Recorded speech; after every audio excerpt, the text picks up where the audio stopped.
I'm saying for na mo to say. I'm saying I'm the moon na mo you be aso he. Ya da mi ase. We dey mu ha ye we dey boko. Say da bia mo dey mu hu nya no say me dey mo hu say me kasa say ya na airport wasem. Ghana Immigration Airport. E wase na me dey me ba be ka. Me dey me ma ha say me ba be ye dey koso no. Say na be ya obi oba foforo ana so obi ofi okonto mu a okọ Ghana no. Sa tebia no ne sa situation o mu di ye fam no. Ase ye Ghana fo no. E na ha me na da bia me bom wachi sa ti so mbeja sa de no. Because enye e see twa sa asem no so na ye nyina obi ahoto no na Ghana ni bia nya benefit nye no nkyere se wo nko anya hye obotomu o se na be ya me ko ba bia me so mu se me Ghana ni me ya this year me so me feel proud because airport one no de ekoso no mpanfo no bi wo ho no mo nim de ekoso ebi wo mo e panu wo wa ye adwuma wo ha che enso sa no ma na ekoso no uhunu sa situation no uhunu sa position ni da e ya de bi ekoso enye fe kura entime de empire me born say se na be ya ye nyina e be stop de ye no na se ye nyina e be fire portfolio no mo jade mo ye no sa na o se ye nyina ye de ye to the sense last 2 weeks me de video bi be to mo page ni so guess no mo call Saudi Arabia no mo no no mo su afre abane se o me o mo mo because o mo fa problem ni sa no ma o me do airport na na almost ju obi $150 for COVID-19 no and dey say problem bia no because abane hihia o ye to ho and end obi adu ho no ma obetua but here situation say get ba ko no o mu na na ho kire no enti na ma me ba ya me fire airport for so munya sa de no omoye no because mo agi sika bebebe sa anti nipa ba ko pe se mo de chenu a na ye de ni nyina nkoba no ye Ghana fo so wo hu nyamia amana nwu anka obi ma so wa bedu ni die mu a ono so say fa problem dia enkoyi di na o say nyina kasa fa ho se ne be airport fo no be de on be jai na stay de ekoso no de omo ntehwiu we ube ko mu panyi bi o hwe airport no so onimi o ebi mpa check in ni sa o fra bochi ba na obedu ho no ma de ebe ye no ebi ono panyi no office wo no mo ebi ono onim say na eko because flat ne de bia say ya mu bie flat ne de mu bie airport ne de bia flat ba se na be ya check in ni sa no ma no be koso na here situation say ya ye nua don leti sa atai kumawu atai don leti na say na no wo US na no no kura say wa koka US nti agban be ne mo ne sa no ma no ya me chade wa bedru Ghana sonjun obedu enso obedu airport o say na say ya na 4 days na me hwe za fele say na o grant interview na o airport wa sem kwan o mu de ne form ne sa no ma no na me say asem we am ko kan ye no abi na boy so o kan no to the extent say o mo abedu airport and I'm so more papers be near the different train plane no it won't be do on no so wa feel say forms ni bia general say ni say no man and to also free USA ban was say oh yeah convenient or yeah free but I would say yeah no yeah Ghana from the 85 to US from why any free problem be no wa be do need him obedu need him mo so ntwa $50 no say na mutimo hwa me am dollar to ya me gina ha ma say $150 menya ana mu fi so obi fi abrochi ba na dey say nipa no be dru Ghana dey a na dey say kwan bia so no sika wono ho ana say onye fi abrochi nkwa wo fi pe mu asi fom dey sika wono ho enti e dey nya do be kan bia e dey beje enya me ka kire mo airport for no say dey mo ye no munya na enya nipa nyina no mu fi abrochi ba sika wo mo ho enya mo nyina no mo betu kwan a mo abetra obi ma so aye adwuma mo fi obi ma so aba mo kro mo nyina no mo anya sky wo mo tanto o medu airport ade o so mo ye bia mo de yo mo sa perception e wo mu trim no mo adwum no munya na anya nyina na se nipa no betra no mo anya sky enti o so obedu ho no o so mo charge no ni ade na o se o mo kra no de ye joke 70 mo hwe me donate mo hwe me a se na msiti ya ti menya se sky no yere mo je no sa no ma no mo ye jovia o ne some style bia no mo ye de mo ye and now ye bia no tua $150 ni ye de e de mo o tua wie a get back kun jina wa asem o kan say o no immigration no airport wo ye adwuma wo airport ogina ho no wa ma me hwe wo mpe kakra ma me wo bisa sa asem wo ye to aso wo mpe kakra ma me atade na ehye wo no ene adwuma na wo ye ye tua oka wo dina ho se amum wo ye adwuma wo airport wo se wo se scan na ene so se scan dia ene mun ko Kaneshi market ana se mun ko seke ana mun ko ketia na mun ko dina ho ana mun ko tra mun ko pe position bi a mun ko position mo ho se ye gina ho purpose for begging say yes scan na ye pe mo afru bi mo na here situation say waje tie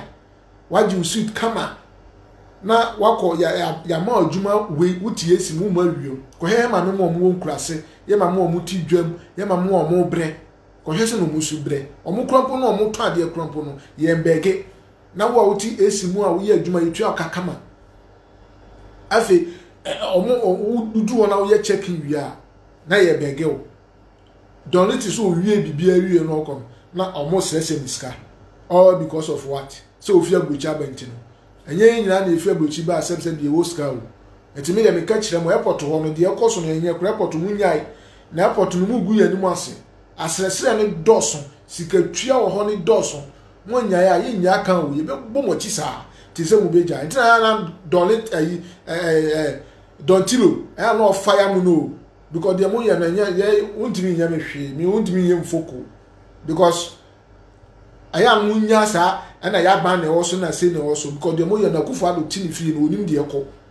ebi papa himni kura na airport ni share ni sample onim de okọ omo ya fo mo adwuma no omo ase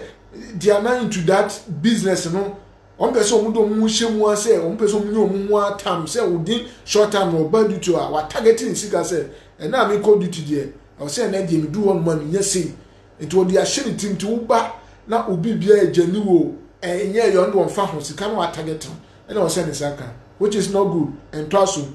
to me the kakra me ka chemu say airport wasem no ya ka munyai se munyai ya enso nya kan o se munyai ya be bomochi saa because sebe we ya bu airport wo de me Dubai asem na me kan me ko kakante me nimo ho nso hihye obi a me ofri Ghana a oba Dubai bia oba be ye check mu airport ho bia me donyame mo pa mo de mo miso obi a wa fa Dubai a wonya Dubai visa wa ko fa Dubai airport so duru airport o mo gini ska o Ghana Dubai fa ma visa what you take it o visa ye adwuma o passport e valid o ko duru airport obi bia ye janiwa ade na mo se gini paniska enti Ghana for ye mobro for you obi papa nipa na hwe papa o de aye no na betuma ka se wa so we me ba no na me nim process am from oboa me enti wo de me wo tun boto me bi age station enko stress ni ska ho na airport me yan fa o si wo se de se ska ya si be ye adwuma ho be checke de ye papa ni de ye papa no ye fu yan ka se de se ska ho sa se no ade no amu koso no amu ye no airport no mu gbeji amu nyai mu pese mu sesi ska de ndi mu ko Kaneshi market ana mu ko seke na mu ko sesi ska ho no na ye mu bi de ye ba de am se de me wasi ni po me fa mo bia ho wasi me fa mo bia because bi de agenu pa de me u be jimi duty u me ye duty na sa be se ni ska and the to asu mo ani wasi o donate no am se ni ska sa lady no also se donate ni sika wo do wakoka enti se sa de na wo sa oba no a wo airport on ma wo ye jai na fafa so bi ama enye oba no ko a mo dos na mo ye adwuma wo airport wo no asese ne doso what should passport what should be bia ye janiwa no say akoka say o ma me kakra say wo na osoma am kwan ana wo na utu am take ti ma me wo na utu am visa ma me ana utu am visa ka ma me enti Ghana fo no am free Ghana me ka kire mo say mo a wo pese oba Dubai bia why ready na pese oba Dubai so bi bia janiwa interest ka bia o mo ntimi ma o plan ntu nya o be delay o sa akra no ajiwoni mo mo interest ka mo bia nya mra abana mfa nka ho wa ba wa be twa convenient sika o ho no ma ni esa ka che o se sema iska ade it is se sika no mo de mo agia Ghana fo mpanfo ade na mo pese mo wie ade yenye Ghana fo ana yenye Ghana fo am nka nkyere ni nyina yehu se ya fe de yenye Ghana fo ko me de me gitum se me am te me ye Ghana ni because me need benefit bi e chese me ye Ghana ni to me dem floating prayer bia me kwa on be gine no na me de why me crew because wo crew crew out kura no ye fa ho ye hwe udu on ma ye titi say that ye nimu which is not good enti me ka kire mo Ghana mpanfo no amu ye adwuma wo airport wo say mu hwe anase mu hu de ekoso dia ende mu nkula no mu ye adwuma mu gu monum ase mu sele Ghana airport no mu sedin no because baby bia be ko bia no Ghana airport o Ghana immigration o wuntimi fa ho ade na wuntimi fa Ghana immigration ade ye di shi ana ye Ghana fo ye Ghana fo de mu de ye no munya na emoaye mo disika dia ye hu de mu disika ne ye ya tom so aba so ye beto no wo obedi anim so no mo moaye nipa no ko nipa na busuafo bekwa kofo mu a bekwa kodi nipa akwa kodi ne busia bi na wanyame ya adoma ma na konya ni Dubai visa bi se o de ba obedu airport so aye say hey wan fa ye di ama ye so aye ma wonko ade we ye kan wo hefa na ye wie no wo hefa ye kan wo hefa na ye wie no wo hefa ti misira mu airport wo de mu ye no enye o munya yo na enfafa so bi ama o se mu nya ya ye be bomochi sa because ento asum ye egu ye numu ase don let won se mu se discuss on so abeka se ye nkwa na ye kasa o anya se bia ye nim adwuma bia di ne ye so ya de fun abesi ye so ne ye kasa bobobo me ntimi meje u post ni free se mu airport o de metu aya na me ye no because se na be ya me nua bi ba obe he mi video no ana so obe he asem am kato won no so follow because so far as oba na the visa ye genuine the passport ye genuine the ticket ye genuine die eno bibia nsi na kwan say o say ni kwan say o so of airport ana say bibia no won mo so sentua extra money by immigration ye tuamka iti munya de mo ye no enso o mkrofo ni bi bad ya en de obi ya papa na ya mana ko free na mo ye discrimination say ye ade ye tuamka na aba ni tuamka mo so la mo kwa na mo abo aba na chi aba we nye we aba we airport mo disika mo de community we by sika mo age don let wo kasa no wo say ono kura no obesi en kura opona chi kura no flat ben ye sakwa na isalande obia mo age $150 mo nka kwoti sika one day mo betuma nya no airport wo no e dey fa so pa na mo de bo YouTube na ni abre so be so tu kwan so na obedu airport so mo be so no so de ko mo say disika no ane na mo ye esa munya de mo ye na mo nya ya se yesi kuku na nya ya kekere su nya e be bomochi e be fire mo sa ati se mo be jai because ento asun kra e shame pa the Ghana Immigration Airport National Ghana Immigration Airport ono mu ku ye pa mu gu ye ni mo ase pa ni bi wo hono ko ni we wa America say wo ye checking ya ela ne sa immigration kitikiti omo de stamp be ho obehu agina ha na ya be yi bra obehu obewie ne yese obi fire wo dem no yese no omo de passport na koma no yese o ye hwe omu no untu kwanda ye hwe omu no age ni wo fom na da bi age ni wo fom no nti sebe munimi yasanse abrofo ana munimi yasanse kuro no akoso no omo immigration munimi yasanse no omo ana munimi se ne age ni ye yi na omo de omo visa man so omla se akuru so mu be jade mo yana munya na enfafa so bi amla no eye ni gu ase pa e gu Ghana ni mu ase don let ya be ka me da mi ase pa so no so abeka eta da bia me ka kire mo se Ghana ye mpa no kure enti no kure na ye mpa ne de ye be ko ye ni na ache because afia so asinega sa ga na afi na afia so asinega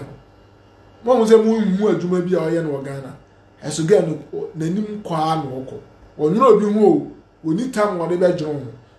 so ati ase Shatawale di ball no say 2020 Ghana be hu miracles na mo so oboa hwe de asi wo o man Ghana on say Ghana be hu miracles e be share space on say amukasa no de bibia butubutu omani sa na etie eti mu meje amunyai because airport one de Ghana airport say am I say Ghana airport de obe check fufu de untimi fa o easy ana ufiri obi ma so ban so a edenya e besre oska asese ni sa check na yentimi ye ni free no munya de mo ye no mo age duty ska mu sese ska o ba fu so ye ma wonko ye si tua 1000 tua 600 ade na airport na ba bi o come Dubai airport we do Dubai airport they don't have time omo onoma say be so onoma ade on be so e wo Dubai airport e of visa no visa and our passport and on be so ma hwe and on be check say immigration for be so na say okura no man ade a wo dey first machine so also Ghana especially who be checking wo Ghana ko aba Dubai a na so dey aduane kura gu wayi kakra mu a omo first machine so omo do omo sabe wo mu ti machine no bi sam machine am dey aba airport wo eye dey wo se na be ya o dey ni say wo no hu a o se ane o delay o time because wo hu so ye foforo wo ntu kwanda se na be o be jiska free wo na so betu aka say tue say because wo so say be wo ntu kwanda ntino esuro bi wo mu se na be ya o betu ska na wo tuma ye dey afọ mu akontino am prepare be ma wo kotua ye dey se ska na dey amom but then me catch me dem say menya hu saa de na ekoso me fa me ka Ghana because Ghana no mase no kuro no mase kuro no eti ye ba bi a ye so ye be fa ba no ana se ba bi a so ye didi wo kakra no se na ye obi a wo ba Dubai wagine visa fee wagine take it wagine ba bi obeda wagine scout be pe na adwuma wagine nyina airport so no wasa ka cheni panse ko pay 1000 ko pay 600 and twasu eti saa de na ye be se yi saa de ni free wo onya ba na ne bibia ya januwa munya no nonko because kro no okoso no omo ahwe the system so e na omo de omo visa ma no enye ze se ukokro bi na documents nya omo de omo visas be mo nipa na so omra na wo a wo de wo ti ho no ma wo de wo hwehwe no ma no omo ahwe mu anfa visa na ma na nka wo be nya no omo ahwe be giniska omo kura no omo de visa no ma no kwanya o visa fi na obetu am immigration for omo de visa be ma wa abafo no utu ya no omo ni problem bi abi naso Ghana obetu asa no ma wo mu nyina sa kotua ho mamiska me ka kire mo me nanfo me nanfo anase obi a menim bi obeso oba Dubai bia me de me ka kire wo ne me ka kire wontu kwanda na afi na oba Dubai a emohu ema bibia haw he do mbeka bia nfi omo udu airport wo no ma obi bia agenu enfa kobo 1 gram per one cedi enfa mo bia don't give any money to anybody because in transum it doesn't make sense. So obi aye ni check obi atwa ni bibia agenu wa bedu airport wo so amon pese obeko eti ade pa na che se o se mo jiska no se wo ye ni checking kakra wo hwehwe no wo de stamp wo de seconds wo de stamp ni ko ni wo de bom apa na okon ba bia ho na mo charge agi sense ka no na ntwamka government no ntwamka aba no ntwamka aba no ntwamka akura na company no ofa o se be ye adwuma wa airport no mo ntwamka yakoka musumu mayenka onse mudi bia ko di don later o akota Zan Felix ne platform so a o cancel mo se ska report for na twasu na mbeji amunyai meka asase mo yi anu udi wa week po no so dia beto so mbeji amunya na airport obi a wafu plane bia afufo bia wa airport bia a uni Ghana sisi anu a wo hwe me unu bisa asem wa meka no ye ntro na metwa ya ma ase ba be di obi atamu ye be kan ya sa to mutrim se de omo ye no so mo hu idi a big mistake pa no omo ye no munyai na fafa so bia me na Ghana fo ye nyina ye Ghana fo mo ye so ye benefit ye hu se ye Ghana fo ye tukwa na ze ye mu shishi ya mi kura mi ko fe port o mi kura wo ya me di be o be charge mo airport o especially say bia wo ti ha na obi free Ghana ba na ka jan say o bla na say sister o ba me padi we fabre me bla na wo hia me no ma no airport no mo ncha bi ko airport o be ji miska na ehu abeto nipa no so ntodu o na siska bi o be so be ji bia no oni anu o de be mo eno so se si anu akonto na ye tu wo ko pay visa ehu da so unyanya visa so wie so a wo be fe port so a aton adwendwen afi na ko hwe agent bi afi na ko hwe immigration bi say an agent bi so hwe immigration ho na one ne nkasa the date say na person obe utu free Ghana into wo ye checking obe hu na akamini adwuma mu o but o de metima ya ne say me do number be ebe ma obi plantings say na be ya no kansa so oni adwuma mu no ma oni mu ntie bi o timi news ka na o de akɔhye obi na oni na aka o gini sika sei oji ane ni emi na akɔche won plans o mo ye etimi ka kire wo abusuani abusuanfo a wo hwe me Ghana ni ba wo hwe me ene me ma wapo asem a me ka kire wo an se enfro bia wo enfro agent bia enfro immigration man bia wo visa ba wo take it ba wo bibia agenu kilo zo a ye de be ma wo se fafa wo no ma no ni nyina wo ma bibia yo accurate a first ka 1 gram kran fa mo bia because the scam omo dey mistake and transum and kwa ban or the good boto or the go tua the school fees mpanyifo na omo airport no bu won ko oni nkura na ya form airport no omo ni position bia no na omo gu airport na ni mu asese immigration for mu gu omo mu asinti mu beja mu ja mu omo wo mu a mu gu omo mu asin mu nyai na enfa fa so bia ma madam ase